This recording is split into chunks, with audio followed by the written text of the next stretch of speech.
I wanted to get your reaction to what the president said today about what is apparently his desire, although he may not have the authority, to order U.S. active duty military troops into the cities of this country to basically take over and dominate those cities. Lawrence, to be clear, these are not the words of a president. These are the words of a dictator. He talked about dominating the streets. You know, domination is just another way of saying supremacy, and that is part of the theme of who Donald Trump is. And that is, after a long career in running for office and being president, where he has spent full time trying to sow hate and division. But the fact that he is the commander-in-chief, threatening the American people with the American military, prepared to use the military against its own people, that's not the sign of a commander-in-chief. I've said recently, Donald Trump is like the worst combination of George Wallace and Richard Nixon.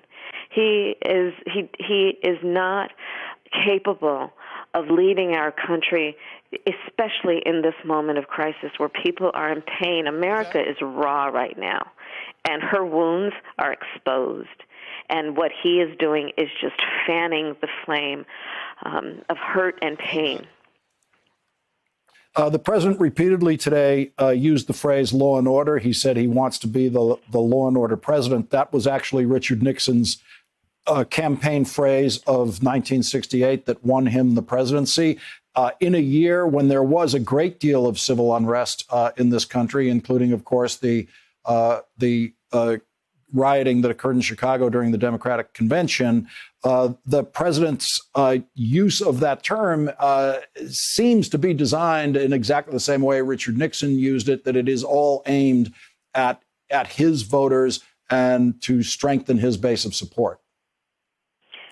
I think you're right. There's no question in my mind that he is doing this because, one, he does not have any compassion for the people and their pain. Two, he has no full awareness of the history of our country on the issue of race and the fact that black people in the history of our country have been treated as less than human, and the way that George Floyd was treated is the current evidence of that, and that we've never fully addressed the history and the historical and systematic racism that exists in America.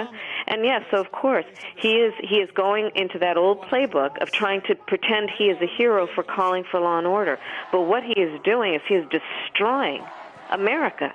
He is destroying our capacity to fight for the ideals that we've not yet reached, but we know we can get to if we are together in this.